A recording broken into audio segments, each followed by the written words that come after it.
Must summon Cthulhu. Christmas coming soon. Must.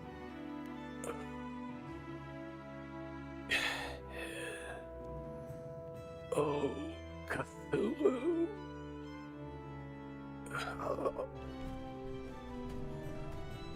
Deck the halls with boughs of holly.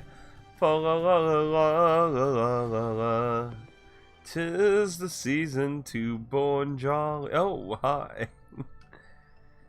Hello and welcome. Today we speak of our savior, Cthulhu, who will destroy the world, except that doesn't actually happen because problems. Welcome to a wintry wonder proving grounds as we check out Cthulhu Saves Christmas.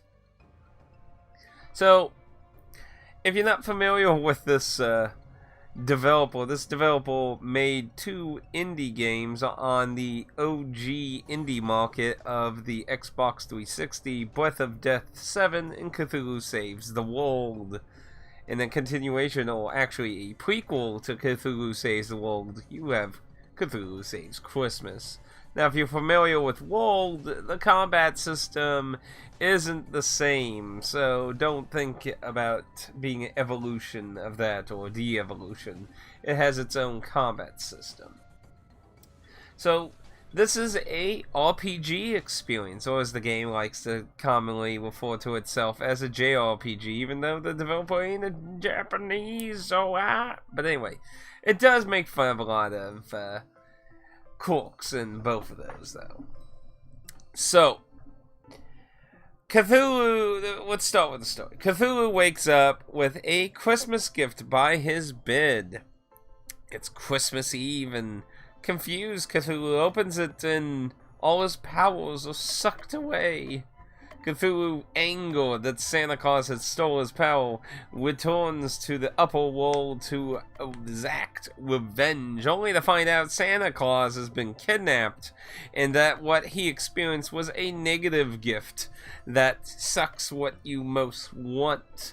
So, since Cthulhu wants power to destroy the world, it consumed his power to destroy the world, so he must go on a journey to ironically save Christmas to get his power back. Working a deal with Santa Claus's granddaughter, Crystal, he works out a deal to get his power back in exchange for saving Christmas, ironically. Very strange. And it goes about recruiting a few party members and going against the League of Evil Christmas in search of Santa Claus. Now, in a visual style, this is all very traditional. I might exchange Japanese RPG and RPG, so don't mind me. It's a very traditional RPG, turn-based in that, and it has a very simple stat system that doesn't even have an actual defense stat. You just have HP, power, speed, healing, element for status effects, and of course you have your levels and resistances to certain elements of insanity. Everyone has a 3-gear system: weapon, armor, and accessory. There is no money system, and there are no allotted items. Instead, items are just an extension of more abilities in a way. They have the functionality of most items you're familiar with, for the most part, but they're one-time use unless you use a type of ability a character has to restore items to be usable again, so there's no stock level of them. Characters themselves have 4 abilities that you can customize. Then they have 3 ability slots you can't customize and a defense ability. Now, there are some abilities you cannot equip in your 4 slots that you can control. These are insanity moves, which only appear in the 3 slots you can't control. Now, the random slots, they will be insanity and abilities that you are not equipped with. So basically, they can be anything that you don't have equipped to your character. This adds a strange kind of rolling system to each of your characters throughout their abilities, because they will learn quite a few abilities as they level up. This allows you to put your favorite skills in the top 4, and let the bottom 3 be all random weird schmuck stuff, so you can kind of build your character how you want, but get access to all those stuff in a way. Now, there is no MP system, which really rung strange to me in the game, because I was like, an RPG with no kind of MP, AP, something, SP, some kind of consumable system? How this game works is, unless you meet some certain criteria, like for example, some equipment will make some abilities reusable. Sometimes there's also a hyper mode that allows it to be usable, and I'll get into hyper after I'm done with abilities here. But for the most case, abilities are one-time use. So you might ask, what happens once you use all your cards you have then? All your abilities. You've thrown them all into the Uno pile. What do? Well, you re-roll.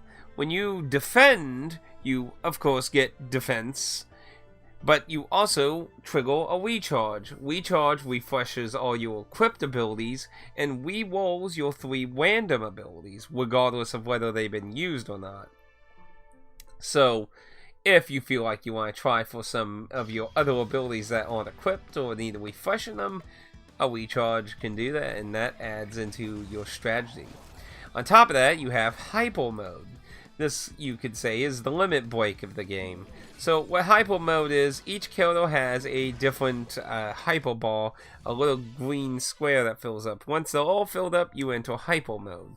Hyper mode adds a different effect to almost all abilities. There are only very, very few that have none or null, where they don't actually really do anything, or just a fairly small upgrade. And these can be very minor things, like just increasing the damage a little, to huge amounts of increase, to changing, say, a target, like a spell that targets 1 to all.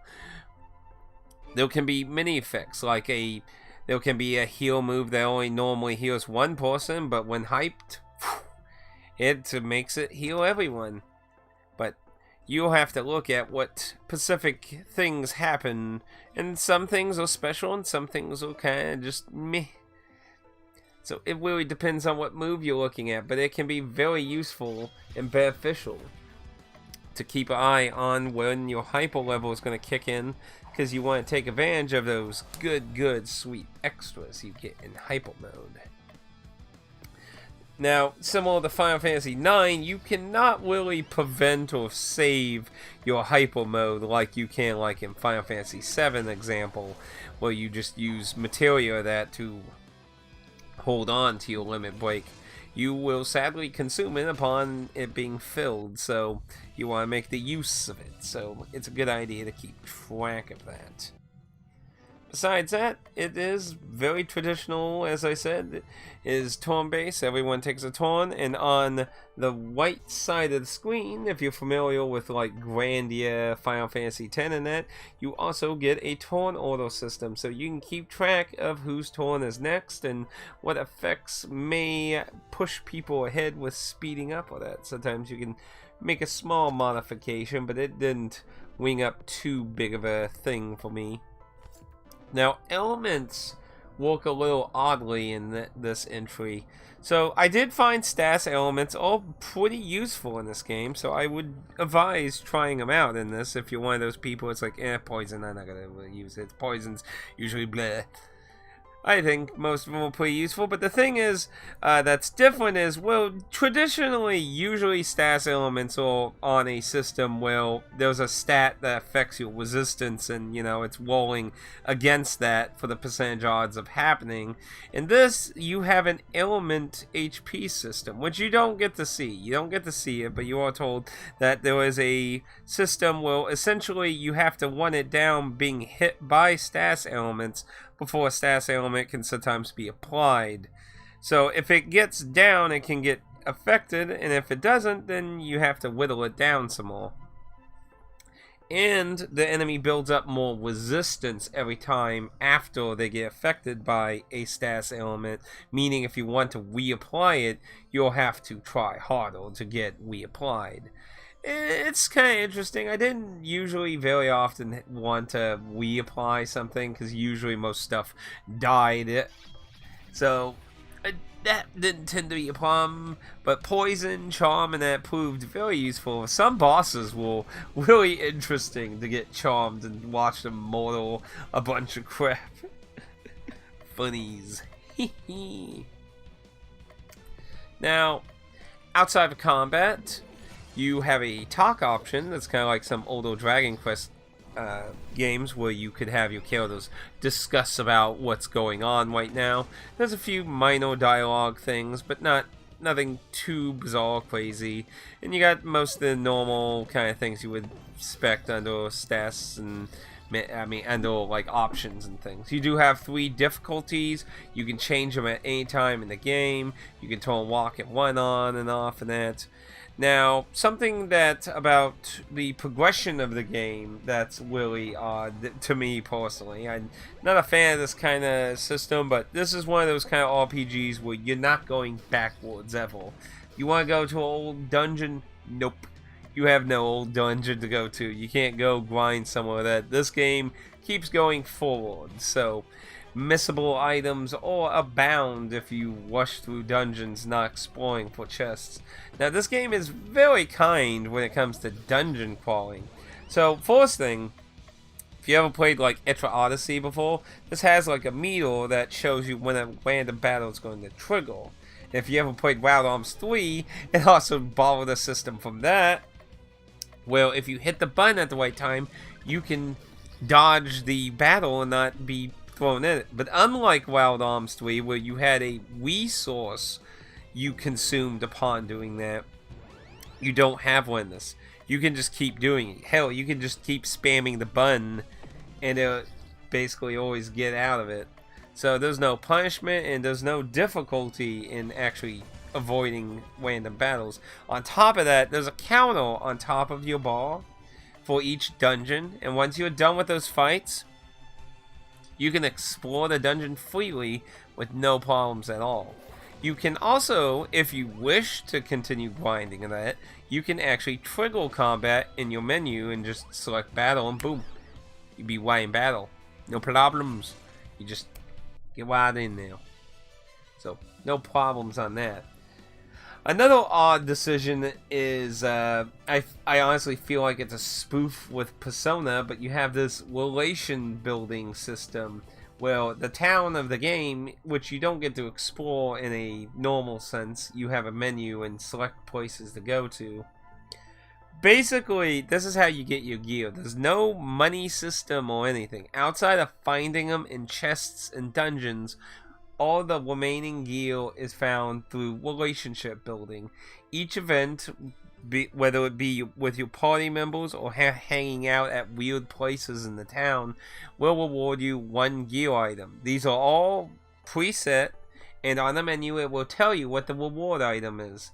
And each thing has multiple events, so this allows you to build up stronger and stronger things out of that particular event. So you'll kinda have a stronger emphasis to try and finish out a particular relationship. Like, if you're late game, you don't necessarily want to start one in, like, one you never did, because the item's basically guaranteed not going to be useful at that point. So, whether you spread them out to get as many items or focus down on a few, it will depend on what you do. Now, gear is, for the most part, most gear is just direct upgrades. But there are some instances where you might try to consider the benefits of what the weapon does, as some affect your abilities, buff them, like a 20% increased damage, allow you to begin with certain buffs. Like I said, there are some that allow you to torn an ability into a reuse ability, meaning it always stays recharged every turn. So there can be benefits to using some older gear depending on your strat, what kind of abilities you're favoring with your characters. So there can be uses, like I have a regenerating tunic on Cthulhu currently in the save file that I have turned up right now. There's a lot of nice effects in that. So I do like to think there is some use out of some of your older gear. It's subjective on your playstyle and how you build your characters and what kind of strategies you're going to use. So I do think a lot of the gear does have a pretty decent use. Now, graphically, music-wise, so this is a very Christmas-y eventual, and it is a very humorous eventual. Do not walk into this thinking this is going to be serious by any means, because it is not. I mean, literally Cthulhu gets in arguments with the narrator several times throughout the storyline. It is fourth wall breaking, it makes fun of RPGs, Christmas, and the very fact that obviously Cthulhu is strong-armed into trying to save Christmas to get his power to ironically destroy Christmas in the world right after getting his power back. It's just a huge spoof. Now, I would label most of the humor as corny myself. If that's not your thing, then you probably won't enjoy the dialogue too much. But if you like a lot of jokes, meta humor at the game's own expense itself, I think you'll have a good time with this title. It's definitely a humorous but a short experience. Now, you're looking at about 6-7 hours depending on how much diddle-daddling you do in the game, or if you bum rush through a lot of dialogue and that. It's a very short experience, but it is fun. It doesn't overstay its welcome, and there's a New Game Plus option if you want to replay the game, which I found this out because one of the things I usually do when I finish a game is double check to make sure there ain't some kind of weird secret ending or something I might be curious of. And guess what? There kinda is. Not necessarily a secret ending, but more like a alternate scenario, you could say. Upon going in New Game Plus, you'll have your full party and go through the game again with new dialogue because, well, your characters are all there at the beginning, and strange things are afoot as you go through the story again, only to find a new final boss awaits you at the end of the game. This is a bizarre alternate scenario. The dialogue itself explains what's going on in it. It's technically not canon, technically, but it's interesting. There's essentially a whole another weird campaign in a way with new dialogue and stuff. It's pretty bizarre, honestly. So you can continue building your characters with all the gear and abilities that carried over, go through the game to find a whole alternate boss along with alternate dialogue, which, like, for example, looking at the dialogue of the first boss, because I didn't want to spoil a whole lot, so I only browsed and found the bare minimum, but I did get to see a little dialogue of the first boss encounter, and like they spoof on the like they basically like, what the fuck was I thinking when I said these lines in the first playthrough? So they even continue on spoofing on their own selves. Which is something I'm likely going to probably do that for Christmas weekend, since I found out my dad's going to go visit my sister again on a work day. So I will be staying home, sadly, because I have to go to work. So yeah, so this Christmas weekend, more Cthulhu. Overall, it's a nice warmth through a short RPG experience. Definitely recommend it for the Switch because it's perfect for a little car trip. It's not long, it's not incredibly grueling, and you can save anywhere basically. So it's perfect for a car drive or just a little take me out and play it a little, you know? It's good for that. So what would I ultimately think the value of Call of Cthulhu... Oh, not Call. Cthulhu Saves Christmas. What do I think Call... What do I keep wanting to say? Call of Cthulhu. Ooh. The value for Cthulhu Saves Christmas, in my opinion, I think it's actually white, all white, where it's at $9.99, basically $10. That's the price it goes for digitally, and I think that's a decent price for it. For 6-7 hours, or maybe even longer if you do New Game Plus, I would say it's a pretty enjoyable title. Doesn't overstay its welcome. And you pop it in, play it. You can finish it in a day or two, pretty easy. I think $10 is a decent price for that experience.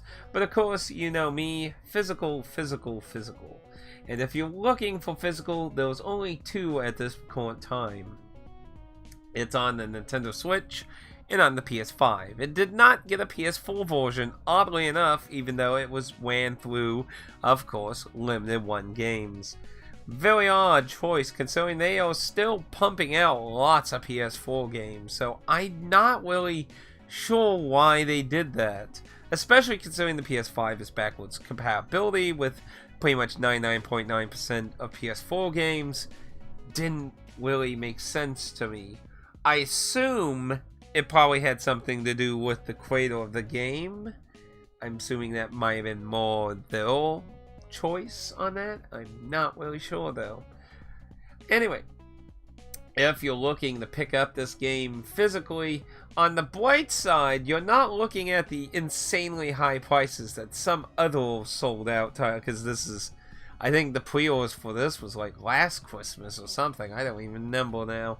Yeah, I think it was like during Christmas last year, the pre-orders for this went up, I believe, or early this year. But it's out, so you can't get it anywhere aside from third-party people.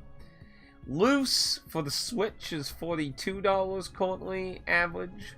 Loose for PS5 is $27 average. But of course, you're likely, because of scalpers and resellers and third-party sellers that stocked up, because this was one of Limited One's many pre-orders where there was no limit. There's a month pre-order and buy all you want. So there's plenty of resellers and third-party sellers selling copies, which is probably why the price isn't insane currently. But cribbed-wise, you're looking at about $50 for the Nintendo Switch version, and you're looking at about around $35 for the PS5 version currently, for cribbed version. And if you want them sealed, you're looking between $40-50 for them. So it's not insanely priced, but for the short experience of the game and the fact that you can get on GOG currently right now for $2.99 on sale on GOG DRM free, where you can take it wherever you want and dump it on any computer you want. I find it kind of hard to spend that much on a physical copy unless you really into physical. Now, I think I forgot to note, this is the Switch version, because I don't have a PS5 yet, so I went with the Switch version. It's 2D game, so I was like, well, likelihood it's not probably going to run bad on the Switch, likely so. And it went pretty fine. I didn't notice a single problem anywhere, no bugs or anything. Everything worked very nicely. It's pretty decent.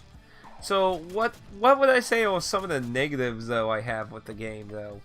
It's I do have a pretty positive opinion, but I do have some negatives. I'm not a fan of, like, the relationship thing was funny. Like, there's a lot of funny scenarios. Like, imagine Cthulhu walking at a soup kitchen. Just try to imagine that. Like, there's hilarious scenarios. I like that idea, but I don't like getting pretty much all your gear from this. Like, I would have personally liked it a little bit of money system, but I do get the idea. If they wanted to make a shorter experience that cuts out extra fat, you know, there's less grinding for things and such. So, I mean, I get, if the intention was to make a shorter experience, I can obviously understand that intention then. But it still doesn't really change that I particularly don't like that type of system myself, but that's just a very subjective thing. Now, something that I am a little more criticism with is the game doesn't really make a lot of use out of animations. I mean, that's not to say there aren't animations, but when there are like events and things happening, a lot of times the game goes with just stills slide showing. Like, let's say there was a relationship event happening in like Cthulhu's weeding a bunch of tombstones, like at the graveyard or that. It'll just go from one slide where he's in front of a tombstone and then he's in front of a different tombstone. There's no walk animation over to and that. Like, it makes a lot of scenes feel pretty stilted, stiff, kind of lifeless. It just kind of I would have liked it a lot more animation interactions during some of these story events, or especially with some of the villains. Or like when you actually even see Santa Claus. Santa Claus doesn't even have a portrait, even though the whole game's about saving him. Only the 4 main characters, Cthulhu and his party, have portraits. None of the other characters have portraits. And I know probably a lot of nitpicking there, but I just feel like it's a bit of a shame because there's a lot of good comedy, in my opinion, in this game. A lot of good, corny comedy, and I just feel like it would help enhance it a little bit. And speaking of details, though, probably the only other big thing I have to complain about is the dungeons. The dungeons do their job, but the thing I find, again, feel like's a waste is the dungeons are just kind of there. You get a few chests and get to the end, fight the boss. The dungeons are very nicely detailed. Like, each environment has a lot of detail put into it. There's no secret passages, there's no hidden chests, and there are no weird, bizarre dialogue or little events of story in between the dungeons. You just got the start and then go to the end. There's nothing really wacky or anything in the between, which is honestly a shame in my opinion. I feel like there could have been some witty, weird dialogue about some of the environmental pieces and some of the wombs and that. Just be like, why in the hell is this like this or that?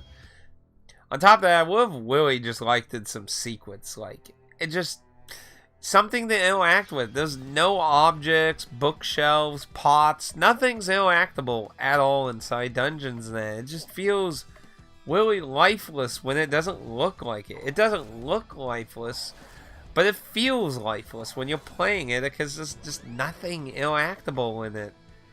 It feels like a real shame because clearly they put some really good effort in making the dungeons look really nice, and it's just such a shame in my opinion.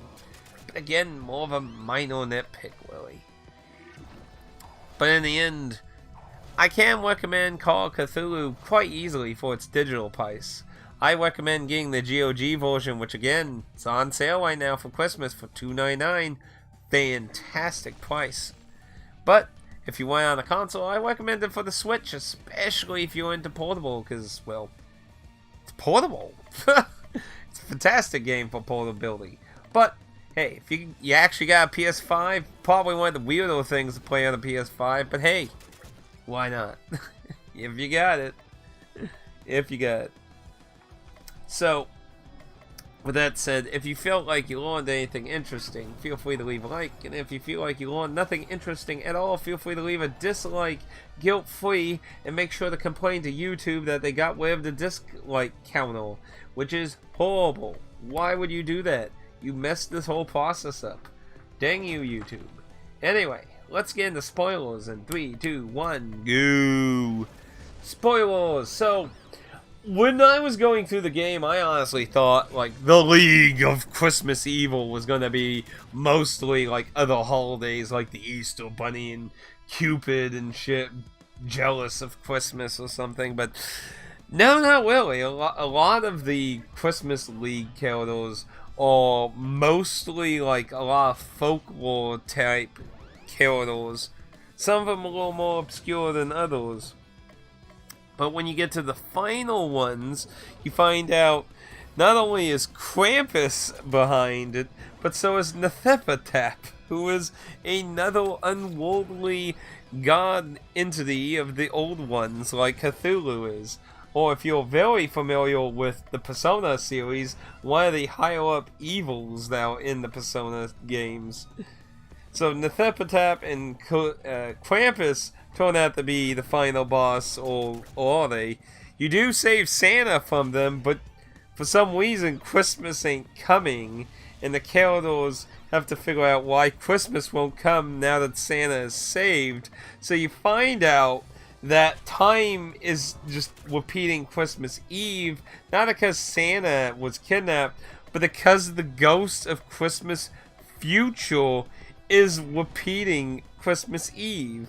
And you find out the reason he's doing this is because he saw the ultimate future where mankind becomes, so perfect and good that he isn't needed anymore, and he just shrivels up and dies.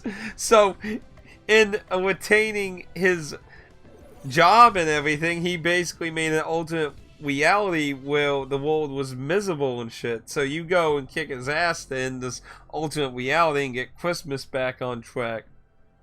And then Cthulhu gets his powers back from Santa Claus, and it literally ends as Cthulhu Saves the World begins. Literally meaning that Cthulhu Saves the World either begins on the day of Christmas or the next day or something. I don't know if they ever say what day it is in Cthulhu Saves the World, but hey, I guess it may work. It'll be interesting to play through that one now. Now, as I said, there is a new game plus mode that actually adds new dialogue in a boss, so let's go into what I did research. So, when I looked up to make sure there wasn't anything else interesting, I found out there was a new there's an alternate final boss, which is an evil Santa Claus. Now, outside of them making a lot of jokes, spoofs and stuff, and all the fights are harder on that of the regular stories fights, this new boss with Evil Santa is non-canon because the narrator explains that essentially one of the original ideas that they had was to make a twist where Santa Claus was evil, but they couldn't figure out an organic way of making it happen. So the new game plus game is apparently corrupted, and the remnants of this evil Santa in development manifested into New Game Plus, which is just such a fucking hilarious idea, honestly. So they got to have their bizarre adventure and their cake too. So I'm definitely going to go through New Game Plus. It sounds hilarious. Oh shit, I can't believe this.